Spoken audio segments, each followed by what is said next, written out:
Hai, selamat datang di channel kami. Di channel ini, kita akan membahas mengenai pembelajaran bahasa Indonesia serta berbagai hal yang berhubungan dengan bahasa Indonesia. Nah, untuk kali ini kita akan membahas materi tentang teks deskripsi, jenis, dan implementasinya. Yang pertama kita bahas adalah pengertian teks deskripsi. Teks deskripsi adalah sebuah teks yang berbentuk paragraf dengan tujuan untuk memberikan penjelasan mengenai benda, tempat, atau kegiatan sesuai dengan topik yang dibahas, dengan menggunakan bahasa yang singkat dan mudah dipahami. Selanjutnya, kita akan membahas mengenai struktur teks deskripsi yang terdiri dari 3 bagian, yaitu identifikasi, sebagai penentu identitas seseorang, benda, dan sebagainya. Yang kedua, klarifikasi, sebagai penyusunan bersistem dalam kelompok menurut kaidah atau standar yang dimana telah ditetapkan. Yang terakhir atau yang ketiga yaitu deskripsi bagian. Ialah bagian teks yang berisi mengenai gambaran-gambaran bagian dalam teks tersebut. Kemudian, mengenai ciri kebahasaan. Teks deskripsi memiliki ciri kebahasaan tersendiri, yaitu menggunakan kata bermakna khusus. Kata sendiri terdiri dari 2 jenis, yaitu kata umum atau hipermin yang biasa digunakan pada kalimat yang memiliki makna yang luas.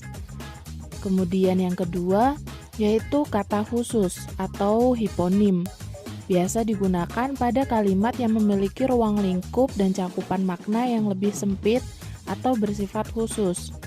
Seperti contoh, kata umum warna dapat dirinci menjadi kata khusus seperti merah, hijau, dan lainnya.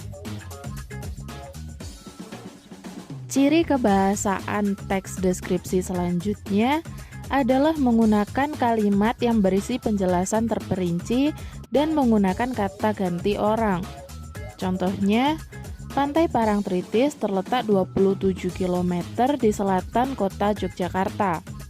Saat terbaik untuk mengunjungi lokasi wisata ini adalah pada waktu sore hari menjelang matahari terbenam.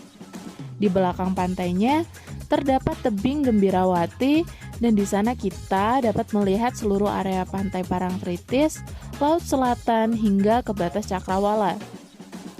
Ciri kebahasaan yang selanjutnya adalah menggunakan kata sinonim dan majas untuk menggambarkan objek. Contoh, kata ikhlas disinonimkan menjadi kata tulus atau rela. Contoh selanjutnya, angin bertiup kencang menerjang segala sesuatu di sekitarnya.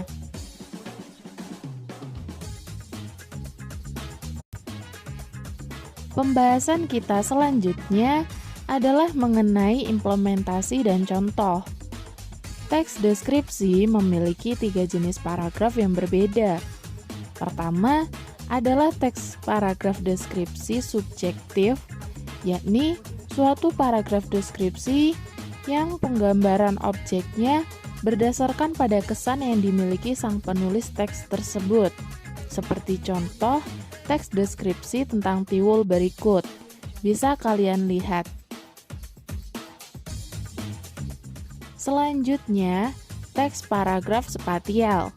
Di dalam teks ini, objek yang dijelaskan hanya berupa tempat, benda, ruang, dan lain sebagainya. Contoh, teks deskripsi tentang Sungai Ciliwung. Bisa kalian lihat di teks berikut.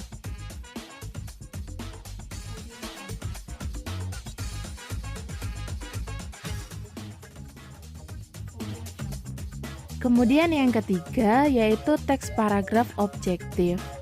Di dalam teks paragraf objektif ini, penggambaran atau penjelasan dari suatu objek didasarkan pada keadaan dari objek yang sebenarnya tanpa ada penambahan suatu opini dari penulis. Seperti contoh, teks deskripsi tentang Pantai Nusa Penida. Bisa kalian lihat teks berikut.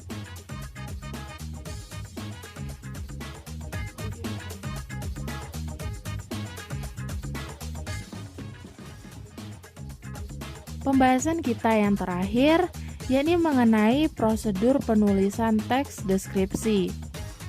Yang pertama, menentukan topik. Yang kedua, mengumpulkan informasi. Yang ketiga, membuat kerangka tulisan. Dan yang keempat, mengembangkan kerangka tulisan.